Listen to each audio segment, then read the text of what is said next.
하나님 말씀 함께 보겠습니다. 다니엘서 2장 말씀 보겠습니다. 다니엘서 2장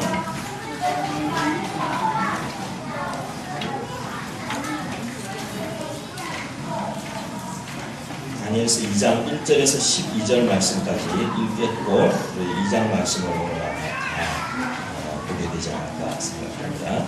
다니엘서 2장 1절에서 12절까지 함께 한 목소리로 읽으시겠습니다. 시작. 느부갓네살이 다스리기 2년이 되는 해에 느부갓네살이 꿈을 꾸고 그로 말미암아 마음이 번민하여 잠을 이루지 못합니다. 왕이 그의 꿈을 자기에게 알려주도록 박수와 술객과 점쟁이와 갈대아 술사를 부르라 하매 그들이 들어가서 왕의 앞에 선지라. 왕이 그들에게 이르되 내가 꿈을 꾸고 그 꿈을 알고자 하여 마음이 번민하도다 하니 갈대아 술사들이 아람 말로 왕에게 말하되 왕이여 말씀과 마옵소서. 왕께서 그 꿈을 종들에게 이르시면 우리가 해석하여 드리겠나이다 하는지라.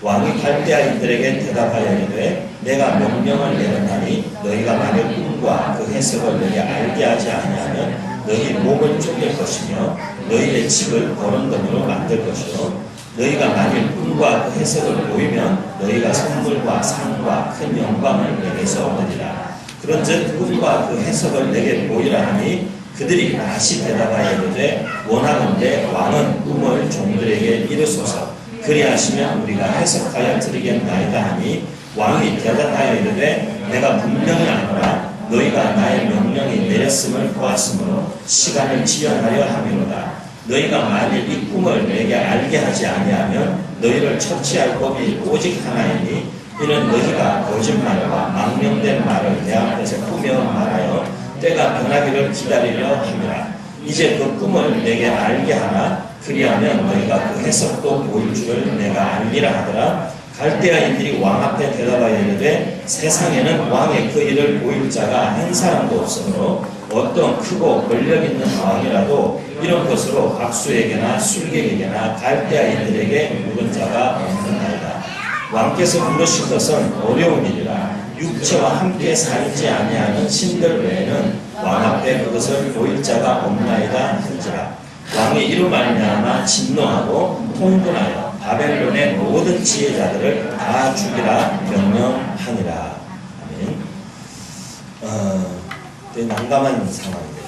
느부갓네살 왕이 이 국가의 미래를 위해서 깊이 고민하던 중에 어떤 꿈을 꾸게 되는데 아마 비몽사몽간의 꿈을 꾸게 되지 않았겠나 그렇습니다. 근데 그 꿈 때문에 이게 도대체 무슨 일일까?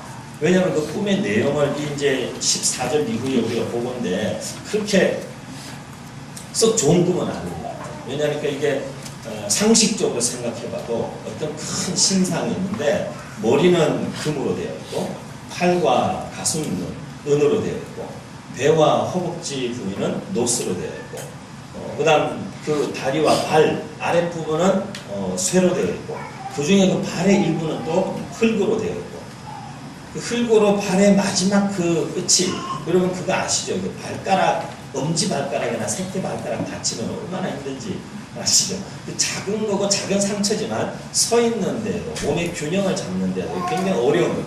그 상식적으로 생각해봐도 그 화려하고 엄청난 신상의 거대한 신상의 발끝이 흙으로 되어 있다는 것은 굉장히 아슬아슬한 일이죠. 언제 무너져 내릴지 모르는 그런 것들이죠. 그런데다가 어디서 난데없이 사람의 손으로 만들지 아니야 다듬지 아니한 돌 하나가 나와가지고 그 신상을 때렸는데 그 신상이 다 무너져 내려서 그냥 돌더미 헛더미가 된 것이죠. 그런 환상을 보았으니까 그 왕이 얼마나 기분이 하루 종일 우리 속된 말로 찜찜하겠어요. 이게 도대체 무슨 뜻인가? 이게 무슨 의미가 있을까? 그것에 대해서 왕의 의문이 생긴 것입니다. 근데 이 느부갓네살 왕이 그 문제를 풀어나가는 과정이 굉장히 저는 지혜롭다고 생각해요. 물론 그의 어떤 못 풀면 다 죽어. 이건 조금 너무 지나치게 잔인하고 그런 권력자로서의 횡포라고 볼 수도 있겠지만 제가 볼 때 느부갓네살 왕이 그럴 만하지 않았나 그런 생각합니다. 워낙에 주변에 박수와 술객과 무당과 이런 사람들이 그 대제국에 빌붙어 가지고 얼마나 많은 사람들이 호황된 예언을 말하고, 심지어 하나님께서 세우신 이스라엘 왕들도 보면 그 주변에 거짓 선지자들이 얼마나 많아가지고, 특히 이스라엘, 북왕국 이스라엘은 그 거짓 선지자들 때문에 멸망했다고 해도 과언이 아니죠. 하나님께서 이 민족에게 너희가 이렇게 행하면 반드시 심판하시고, 그 하나님의 심판의 때가 굉장히 임박했음에도 불구하고 그 거짓 선지자들은 계속해서 평안하다고 그런 일 없을 거라고, 오히려 바른 예언을 하는 예레미야나 이런 선지자들의 입술을 치고 모함하고 모두가 벌떼같이 일어나서 바른 말을 하고 있는 사람을 모함해서 그 한 사람 바보 만들고 그 한 사람을 거짓말쟁이 만드는 것은 식은 중국이죠. 그러던 시대죠. 우리나라 민족의 역사에도 이런 부분에 있어서 이 한 국가의 중대사를 그런 예를 들면 무속인이나 어떤 특정 종교인에게 물어서 그들이 하는 말을 듣고 움직여서 나라가 낭패하는 경우가 많은 것 같아요. 제가 이런 공식적인 자리에서 얘기를 하면 제 생명이 위태로울 수 있으니까 제가 구체적인 예를 언급하지 않겠습니다만, 제가 아는 경우만 해도 많아요. 우리나라 역대 대통령만 해도 말도 되지 않는 무속인, 심지어는 크리스찬들조차도 말도 되지 않는 누군가의 무슨 예언기도, 이런 거에 국가의 중대사를 결정한 그 예를 제가 직접 아는 예만 해도 몇 가지는 되는 것 같아요. 얼마나 어리석은지. 느부갓네살 왕은 그런 사람 아니었어요. 느부갓네살 왕은 그때 당시에 초강대국의 그가 왕이기도 했지만, 오늘 보면 9절에도 얘기하지만 꿈을 얘기 안 해주는 거예요. 꿈 내용을 얘기 안 해주는 거예요. 그리고는 박수, 술객, 무당, 평소에 내 주변에서 영빨 좋다고 죄송합니다. 젊은 애들 말로 깝치던 니들이 한번 맞춰봐라, 꿈의 내용을.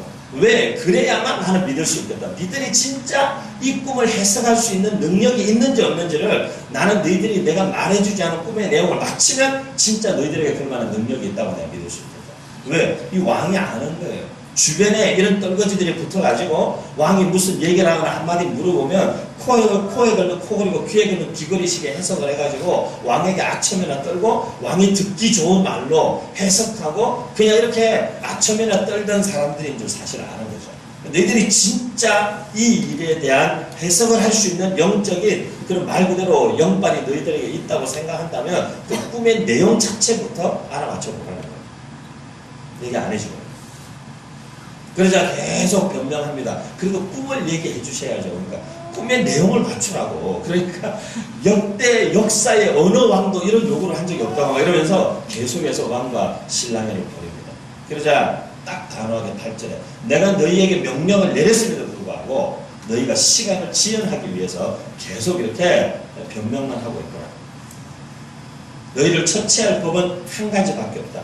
이 꿈을 알게 해라. 그래야만 너희가 이것을 해석할 수 있다라고 이야기합니다. 그러자 10절에 이 갈대아인들이 대답하는 거죠. 뭘 대답합니까? 이 세상에는 그 일을 보일 사람이 한 사람도 없으므로 어떤 크고 권력 있는 왕이라도 이런 것으로 박수나 술객이나 갈대아인들에게 물은 사람이 없었습니다. 지도자의 중요성.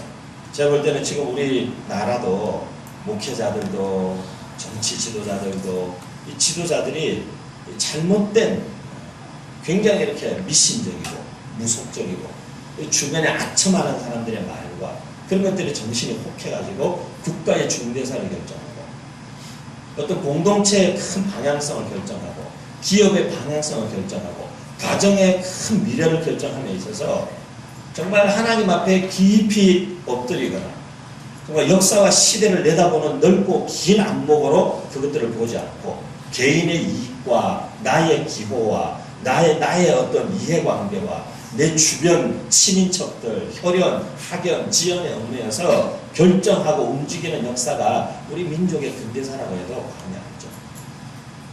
그래서 결국 우리에게 온 것은 나라의 어려움밖에 없죠. 제대로 된 인물이 양육되지 못했고 정말 일할 수 있는 사람들에게 기회가 주어지지 않았고 그로 말미암아 정말 전문성과 탁월한 식견을 갖춘 그런 안목을 가진 정말 지도자들의 층이 우리나라가 정말 너무 얇은 것이죠. 교회도 마찬가지 같아요. 교회도 보면 그런 위기에 와 있어요. 오늘날 우리 시대에 뭐 나는 그런 사람 아니다 그런 차원에서 얘기하는 거 아니에요. 메시지가 전부 다 어제도 제가 한 2박 3일 신학대학원에 실천신학하는 교수님들과 목회자들 몇 명이 한 10명 정도가 딱 모였어요. 목회, 사회학, 인문학, 역사 그 관계에 대해서 한국교회의 현주소와 미래를 계속 예측하고 내다보고 대안을 제시하고 하는 아주 귀한 분들하고 한 2박 3일 저희가 강연 비전는 데 들어가가지고 거의 뭐 잠포중을 했어요. 이틀 2박 3일 동안 하루 잘 정도 시간도 안 자고 계속 함께 대화하고 고민하고 기도하고 그 교수님들이 분석하는 전문가들이 다 근데 분석하는 우리가 역사, 인문, 사회가 그 안목으로 한국교회를 봤을 때는 첫째 한국교회 목회자들이 너무 무식합니다. 저를 포함해서 너무 공부하지 않고 너무 무식하고 인문, 사회가 영역에는 도무지 입을 댈 수가 없는 그러니까 메시지 자체가 어떤 그런 시대와 역사를 꿰뚫는 안목보다는 그저 성도들을 그냥 이렇게 달래고 얼르고 그냥 이렇게 죽여 세우고 어떻게 해가지고 한 주일 그냥 기분 좋게 넘어갈 수 있게 해주는 근본적인 치유가 아니죠 사실은. 성경에는 힐링보다는 레스토레이션, 회복의 역사가 하나님의 말씀에 있어요. 회복은 근원부터 바꾸는 거예요. 치료는 말 그대로 우리의 증상을 다루는 것이라면 회복이라는 것은 기초부터 다 갈아엎어서 새롭게 하는 거예요. 하나님의 말씀의 역사는 그저 한 번 듣고 내 마음에 조금 있는 어떤 뭐 상처, 무슨 내 우울한 감정 그런 걸 잠깐 기분 좋게 만드는 게 하나님의 말씀의 역사가 아니에요. 하나님의 말씀의 역사는 근본부터 잘못되어진 내 신앙의 체계와 내 가치 체계와 내 인생의 잘못된 기초를 갈아엎고 뒤집어서 그것이 다시 바로 세워지고 바로 회복되어지도록 인생 자체를 완전히 새롭게 만드는 것이 하나님의 말씀의 역사지. 무슨 그저 와가지고 내가 듣고 싶은 얘기를 듣는 게 설교 시간이 아니죠. 그저 내 마음을 위로해주고 내 마음을 풀어줄 수 있는 말을 듣는 시간이 설교 시간도 아니고 성경 공부 시간도 아니에요. 내 삶을 다시 리스토어 해야 됩니다. 근원부터 새롭게 해야 됩니다.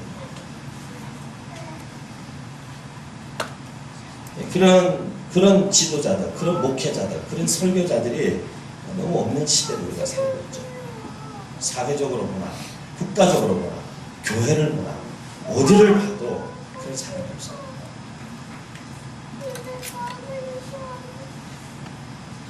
그런 사람이 없는 시대에 그 주변에 있는 그 떨거지 같은 사람들이 온갖 가지 자기들이 갖고 있는 재주들을 가지고 점을 치고 사주팔자를 공부하고 주역을 공부하고 산기도를 얼마를 하고 어디 가서 구설 몇백 번을 하고 무슨 일천번제를 드리고 절에서 하는 거나 교회에서 하는 거나 무당들이 하는 거나 별로 다른 게 없어요.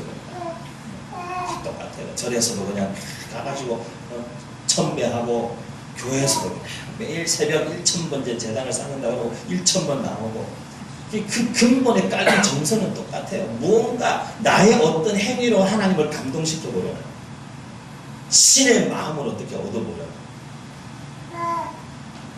이게 뭔가 도대체 이게 기독교인가 이게 신앙이라는 거예요.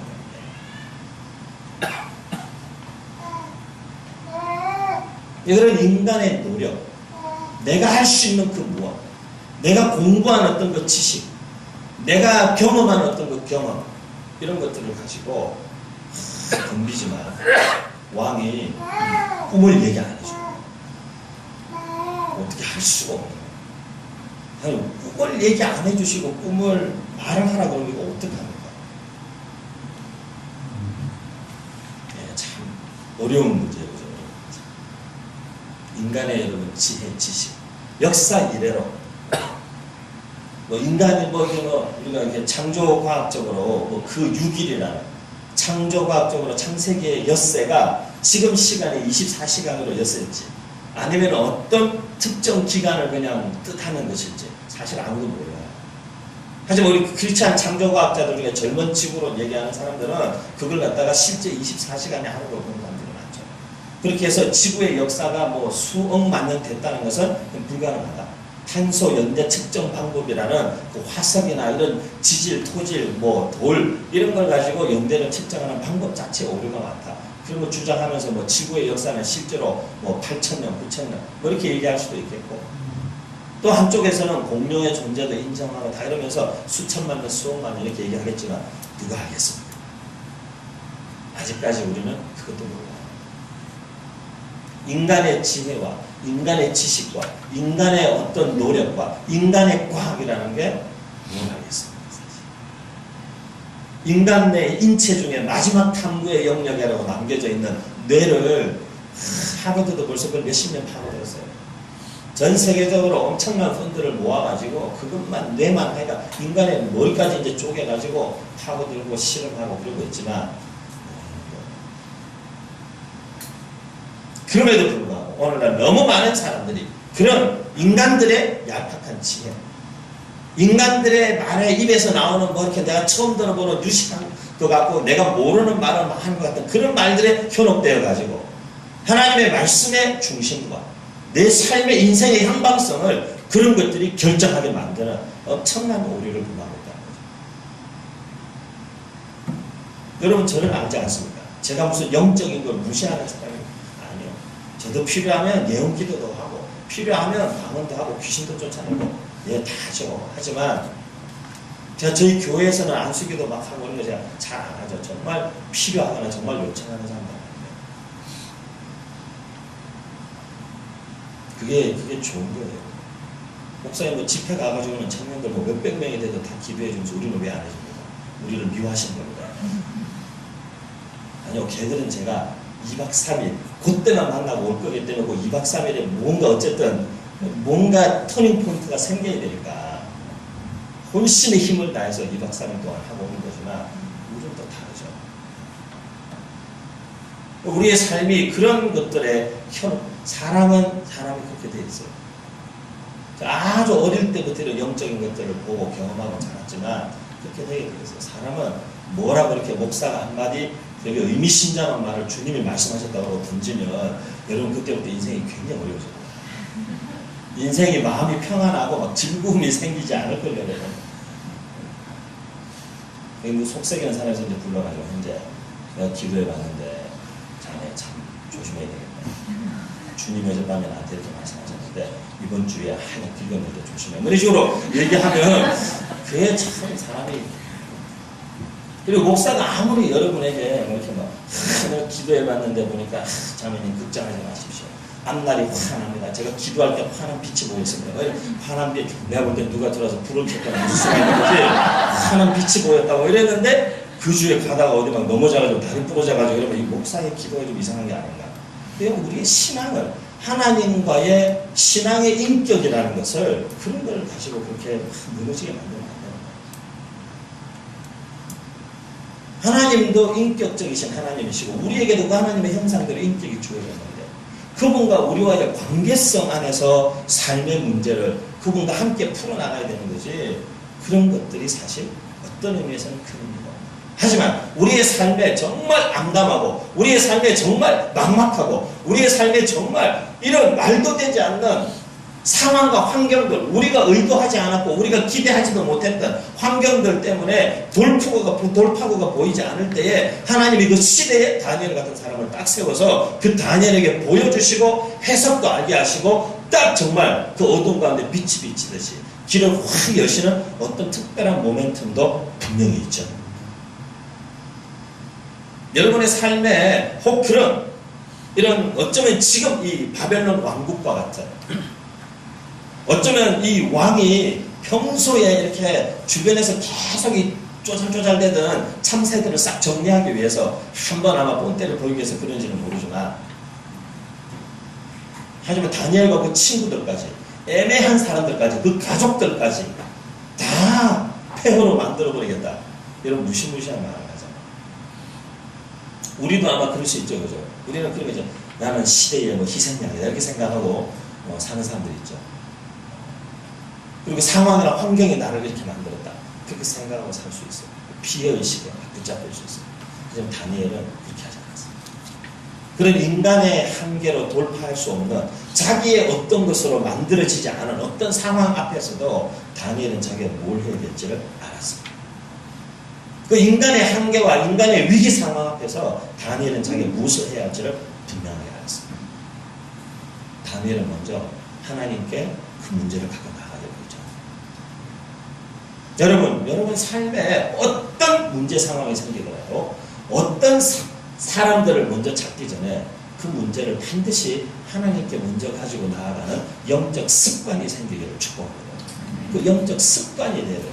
하나님 무슨 소식을 들었다 전화로 즉각적으로 여러분이 어디 가는 중에 전화로 무슨 어떤 여러분이 위급한 상황이나 어려운 소식을 전해 들었다 할지라도 그 순간에 당황해가지고 막 전화번호 뒤지면서 엄지손가락 오르락내리락 하면서 이렇게 다들 관절염 걸릴 것 같은 거예요.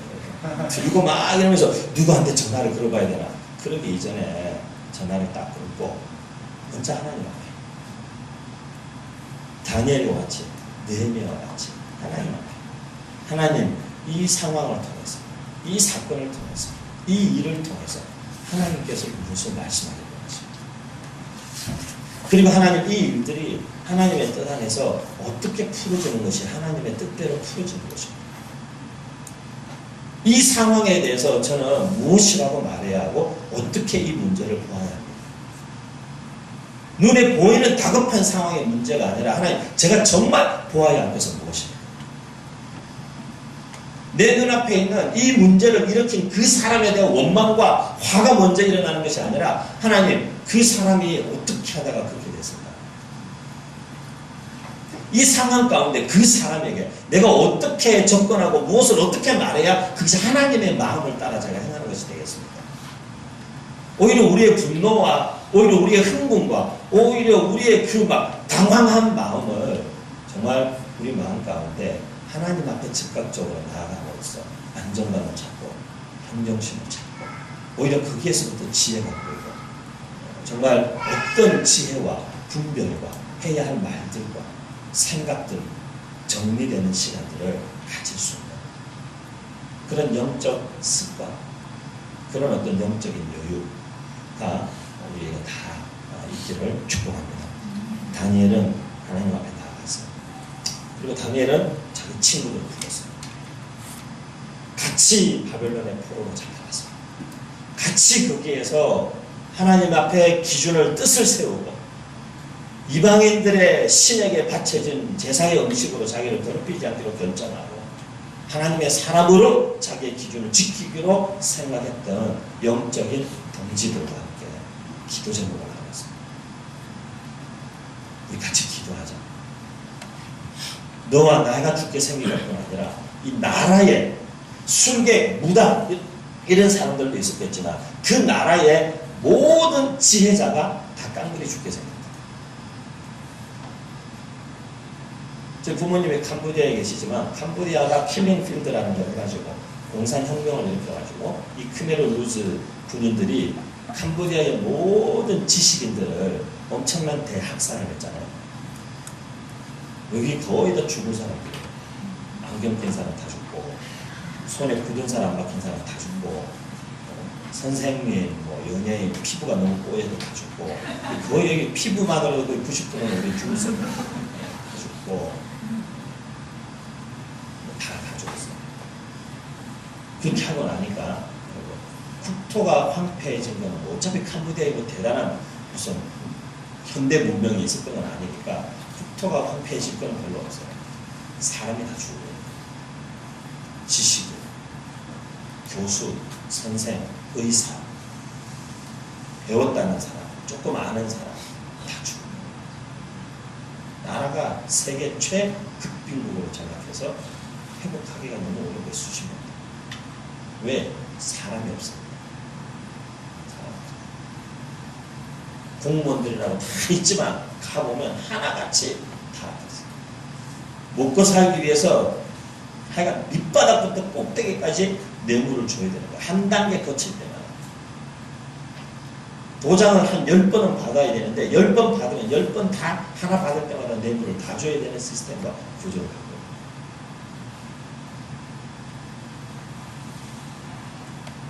다니엘은 그 그 시대에 저희 친구들과 함께 그 국가, 하나님이 지금 보내신 이곳 바벨론, 이스라엘도 아니고 예루살렘도 아니었어요.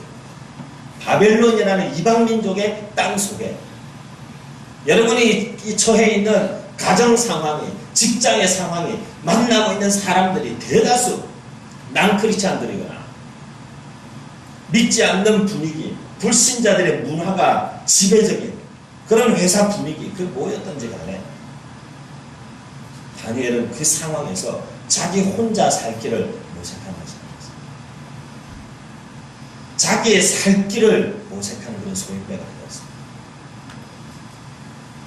왕의 명령이 너무 급하고 왕이 너무 성급한 결정을 했다. 왕의 마음을 누그러뜨리고 왕의 마음을 돌리고 그 나라가, 그 공동체가, 국가 공동체가 함께 살 수 있는 길을 모색했을 때 상황이 어려워지면 인간은 모두 자기 살 길을 찾게 합니다.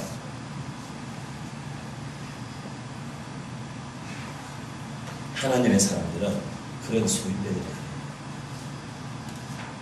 하나님의 사람들은 그 시대 앞에, 역사 앞에, 공동체적 운명 앞에 비겁한 선택을 하는 사람. 그들이 크리스찬이든 난 크리스찬이든.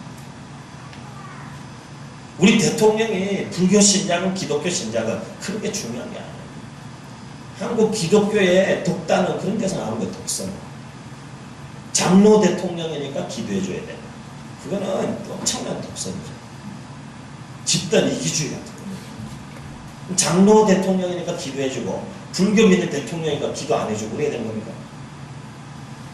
그건 신앙이 아니에요. 그거는 신앙도 아니에요. 나도 대한민국 국민의 한 사람으로서 민족 공동체, 이 운명 공동체 안에서 하나님의 사람으로 책임의식을 갖고 살아야 되는 게 그게 크리스찬들의 자기 정체성과 국민으로서의 자기 신분에 대한 인식이고 그것이 국가 공동체와 우리가 속해 있는 공동체에 대한 인식이죠.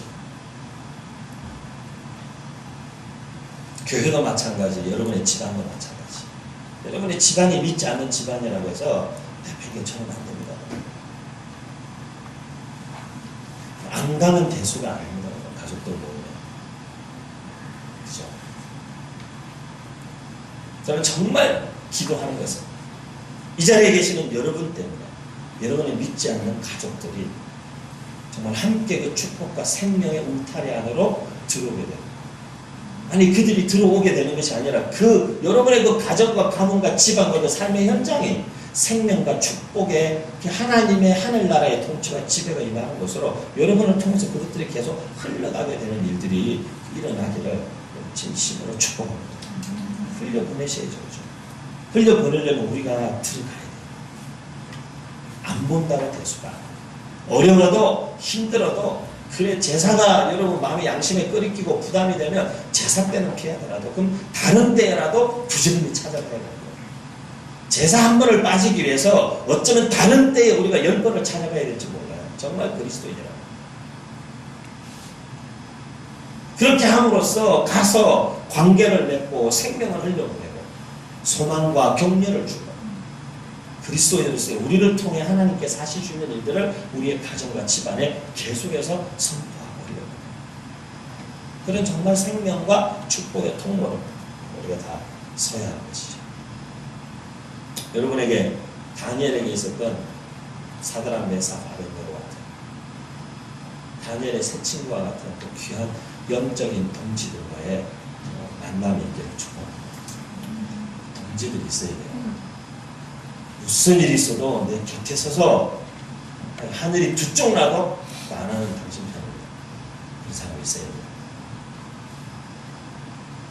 결혼하신 분들 우리 배우자가 그런 사람 되기를 축복합니다. 별로 안 원하시는 거 아니에요. 굳이 그렇게까지 그렇게 해야 돼요. 하늘이 두 쪽 나도 나는 당신 편입니다. 저는 제 아내가 저한테 그런 말을 몇 번 한 적이 있어요. 어떤 일은 교회적으로나 우리 가족적으로 상황적으로 문제가 생기거나 어려움이 생기면 그 어려울 때마다 저희 와이프는 딱 저를 지지하는 발언을 딱 해요. 나는 절대 당신 편이야. 누가 뭐라 그래도 나는 세상에 그것만큼 용기를 줄 만한 없어요.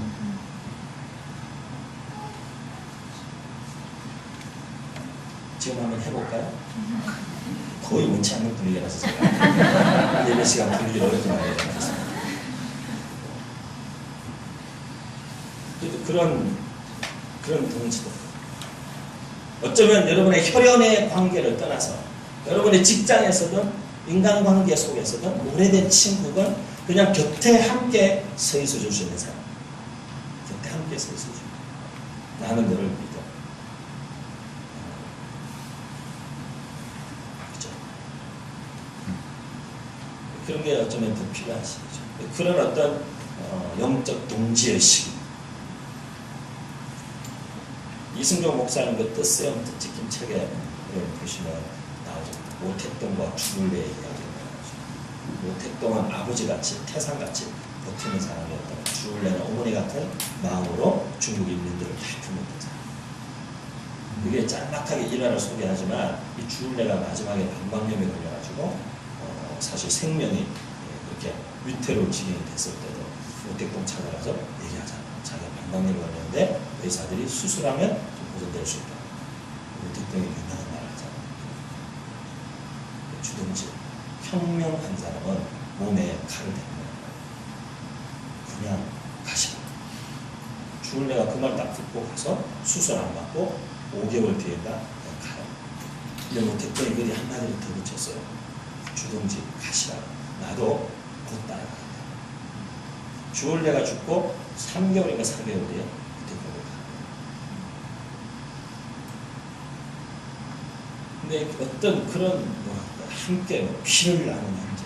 옛날에 대천덕 신부님은 헬라어의 코이도니아라는 교제라는 말을 우리가 가장 알아듣기 쉬운 표현으로 만약 풀어서 얘기한다면, 소위 말하면 이 깽단이나 조직폭력배들이 피를 나눠서 같이 마시고 피로 맹세되고 피로 하나 되기로 약속한 관계가 그리스도인의 교제라는 거예요.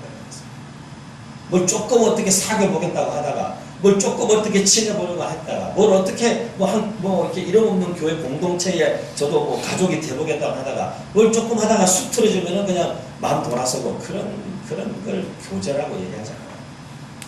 그래서 만나가지고 같이 뭐 피자나 먹고 뭐 커피나 한잔 마시고, 그런 걸 그리스도인의 교제라고 말하잖아요. 그리스도인의 펠로우십이라는 것은, 코이노니아라는 것은 예수 그리스도를 중심으로 생명으로 연결됩니다.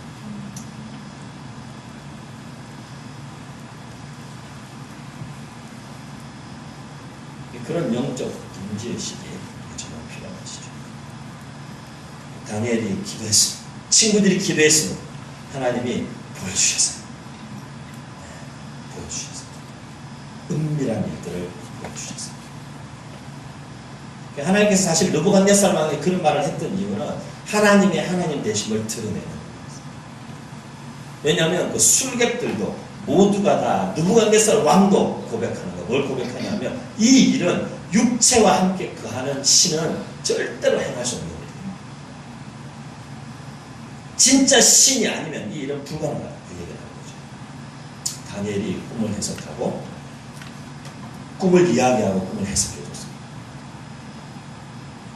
하지만 여러분, 그 결과로 다니엘은 총리가 되고 그 친구들은 지방 장관이 다 됐어요. 어떤 사람들은 또 이 본문을 그렇게 설명할 수도 있겠어요. 하나님이 주신 지혜로 꿈 해석을 해가지고 한잔 했다고. 축복합니다. 그러면 다 아멘하고. 한국 교회가 천박해져가지고. 이건 그냥 요셉도 다니엘도 총리가 되는 게 인생의 목표가 아니었어요. 무슨 요셉이 애굽의 총리가 되려고 작정을 하고 나선 사람처럼 설교를 막 몰아가는 사람도 있어요. 요셉, 다니엘 총리가 되는 게 인생의 목적이 아니었어요.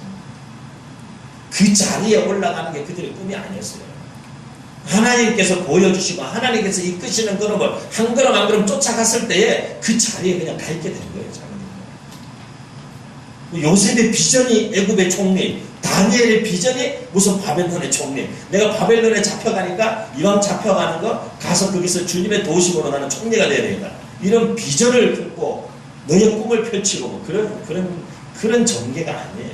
요셉이 무슨 애굽에 노예로 팔려가지만 신앙이 좋았으니까 하나님 제가 지금은 비록 노예로 팔려갈지라도 하나님 저를 축복하셔서 이 애굽을 다스리는 총리가 되게 해주십시오. 그런 기도로 요셉이 했을까? 정적이 생각하자. 성경 어디에도 요셉의 삶을 봐도 다니엘의 삶을 봐도 그런 흔적도 보지 않아요. 언급도 조그만 실마리도 하나 보지 않아요.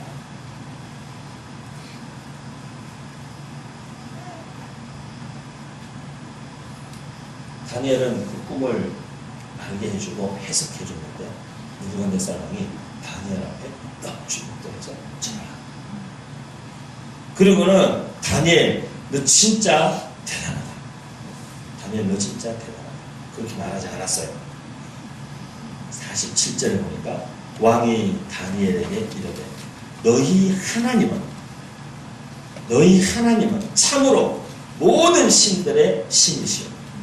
모든 왕들의 주제시로다. 그 하나님이 너를 통해 이 은밀한 것을 나타내었으니 너희 하나님은 정말 그 은밀한 것들을 나타내시는 하나님이시구나. 다니엘은 자기에게 주신 그 지혜, 그 은사, 그 재능, 그것들로 자기 일신의 성공을 추구할 것이 아니라 그 삶을 통해 하나님이 얼마나 크신지를 나타냈습니다. 저는 우리 이 자리에 있는 우리 이름 없는 교회 모든 가족들에게 다니엘에게 주신 이런 다니엘과 그 친구들에게 주신 모든 그 축복들이 있잖아요. 책도 읽으면 그냥 금방 다 이해되고 요즘에는 책 읽어도 다 이해가 안 되는 게 문제잖아요. 책이 문제가 아니라 인터넷에 짧은 5줄의 글도 이해를 잘못해가지고 이상한 댓글을 계속 달고 댓글 다는 사람들끼리 막 싸우고 이러잖아요. 왜 이렇게 이해를 못하고 짤막한 몇 줄의 글을 이해를 못할까? 수능시험도 다 쳤을 텐데 논술도 다 배웠을 거고 왜 그 짤막한 몇 줄의 글을 이해를 못해가지고 본질이 아닌 엉뚱한 걸 붙들고 댓글 하나 달면 그 밑에 또 그 댓글에 싸우고 싸우면서 나중에 자기들이 싸우고 있어요. 요즘에 제가 페이스북에 거의 잘 안 들어갑니다만 한 번씩 들어가서 제가 이렇게 목사님 몇 분들이나 이렇게 좀 글 많이 쓰는 사람들이 이렇게 가끔 읽어보다가 한 번 보면 글 계속 보는 것 같아요. 이제 보니까 글 쓴 사람들은 가만히 있어요. 글 쓴 사람들은 그 이제 엉겨 붙질 않아요. 가만히 있고 자기들끼리 그 안에서 계속 싸워요.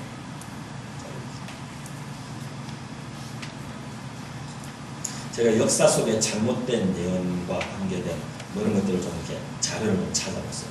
그 자료를 좀 찾다가 되게 흥미로운 게 하나 있었어요. 그 궁예 아시죠? 궁예. 누구죠? 김영철? 김영철. 김영철 씨가 머리 빡빡 밀고 궁예로 이렇게 애꾸는 이렇게 나오고 최수정 씨 나오고 그랬어요. 그 동영상 짤막하게 올라와 있더라고요. 그거 보니까 잘못된 예언과 관계된 유머라고 올려놨어요.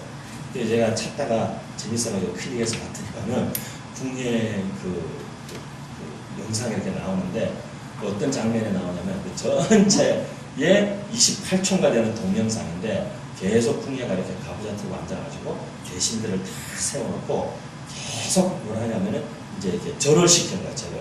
근데 계속 28초 내내 궁예가 반복적으로 하는 단어가 있는데 일배라는 단어. 못 알아듣는 분이 궁예가 일배 이러면 다 절하는 거야. 그 일어서면 또 좀 있다가 궁예가 일배 이러면 또 다 절하는 거야. 그거 28초 동안 나오는 거예요. 28초 동안. 역사상 잘못해야지 일배하고는 아무 상관없는 건데 요즘 우리가 아는 거 일배하고는 아무 상관없는 거지만 궁예도 대표적으로 잘못된 이런 영적인 자기의 개인적 그 어떤 감정들과 잘못된 사상, 종교에 대한 이해 이런 걸로 국가를 다 바라보는 사람입니다. 느부갓네살 왕은 그에 비하면 굉장히 그래도 그 부분에 있어서 선분명한 사람입니다. 그런 말에 쉽게 넘어가는 사람이 아닙니다. 수많은 바벨론 대제국에 세계 각국에서 잡아온 포로들 가운데 똑똑한 애들을 몇 년씩 그것도 투자해서 공부시켜서 옆에다 다 세워놨지만 그 누군가의 말에 쉽게 흔들리는 것은 주때 멋지지가 않습니다. 우리 그리스도인들의 삶은 어떤 삶이어야 할까? 한 문장으로 정리하면 깊은 영적 통찰력으로 시대를 해석할 줄 아는 삶. 우리가 처해 있는 직장, 여러분의 가정, 개인적인 상황, 나라와 민족의 현실, 그 모든 상황들에서 하나님 앞에 엎드린 깊은 영적인 통찰력, 말씀과 역사에 대한 시대의 균형 잡힌 안목으로 그 시대의 방향성을 제시해요. 한국 교회가 해야 될 일은 그 일이에요. 어디로 가는지, 어디로 가는지. 그런 얘기 다 제가 누구를 만든 교수님들, 목사님들, 심지어 신학생들, 청년들, 집사님들 만나도 다 마찬가지예요. 한국 교회는 방향성을 잃어버렸다. 열심히 달려왔죠. 뭐든지 우리 사회를 지배하고 있는 그 가치관에 같이 함몰되어 가지고 커지고 많아지고 하여간 많은 일을 하고 큰 일을 하고 큰 교회가 되고 계속 성장하고 또 성장하고 그렇게 달려왔는데 거의 성장이 크게 달했는데 마치 원하는 것을 얻고 나서 그 다음에 뭘 해야 될지 몰라서 호탈감에 빠져버린 사람처럼 별것도 아닌 것을 위해서 인생의 모든 에너지를 집중해서 달려가다가 그래서 결국 그걸 얻었는데 삶은 공허한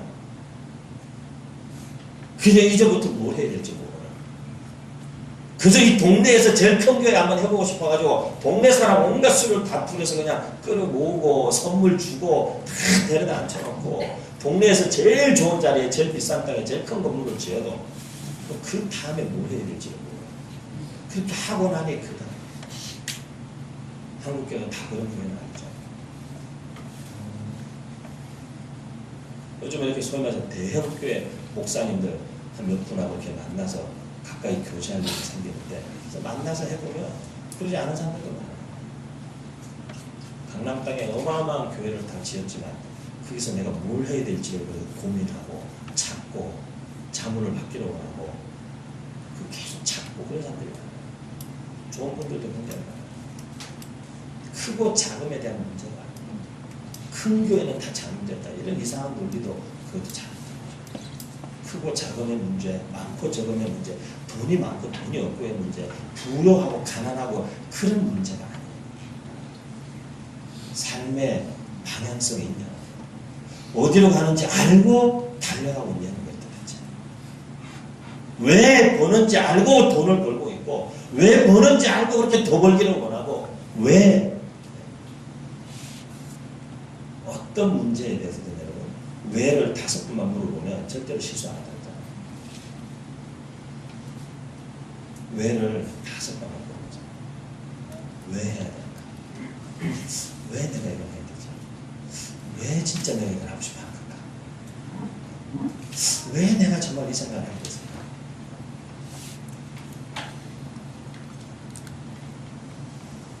깊은 기도와 말씀과 역사의 균형 잡힌 방황하고 있는 이 나라 민족, 교회, 기업, 가진 사람, 가난한 사람, 배운 사람, 못 배운 사람, 학교, 이 나라 교육, 다음 세대, 결혼, 인생의 진로 다 방향을 찾는 어디로 가야 되는지, 어디로 가야 되는지, 어떻게 해야 되는지, 무엇이 바르게 사는 건가, 뭐가 진짜 성공일까, 다 방향을 찾는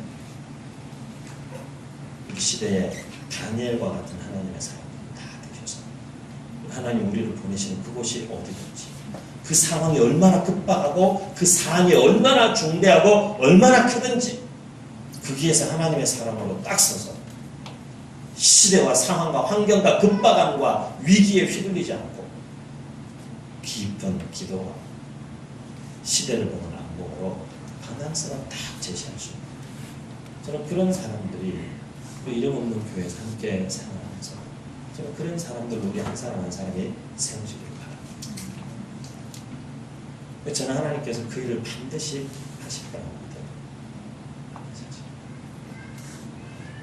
그래서 오늘도 우리 시대에 사람들은 다 알고 싶어요.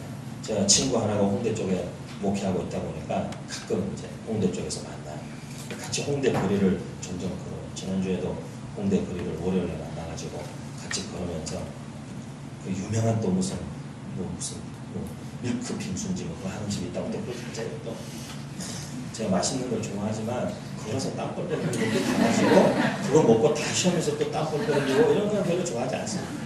굳이 그걸 먹여주고 싶다고 가자니까 가까운 줄 알고 걸어가면 된다 그래서 같이 나섰는데 한참을 가는 거예요. 갔어요. 한참을. 유명한 집에 크더라고요. 2층, 3층 크고 넓어. 들어갔더니만 세상에 2층, 3층이 꽉 찼어요. 자리가 없어요. 자리 언제 날지 모르는데. 그래서 그냥 다시 걸어왔어요.